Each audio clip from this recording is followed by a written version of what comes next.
आपल्याला कल्पना आहे की मागच्या काळामध्ये केंद्र सरकारकडनं विदर्भातले प्रकल्प पूर्ण करण्याकरता देशातली एकमेव कुठल्याही राज्याकरता केंद्र सरकारने स्वतंत्र योजना तयार केली नाही, पण आपण केंद्राकडनं स्वतंत्र योजना तयार करून घेतली आणि बळीराजा योजना त्याला नाव दिलं।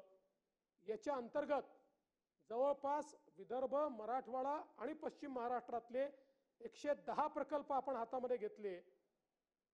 जवळजवळ केंद्राचे आणि आपले मिळून 15-25 हजार कोटी रुपये आपण त्याला लावतो, ज्यामध्ये केंद्राचं अनुदान आहे आणि उरलेलं केंद्रानेच दिलेलं सॉफ्ट लोन आहे।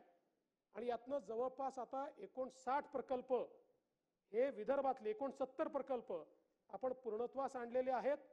उर्वरित प्रकल्प ही अंतिम टप्प्यामध्ये आहेत, त्यामुळे मोठ्या प्रमाणात हे सिंचन या ठिकाणी उपलब्ध होत आहे।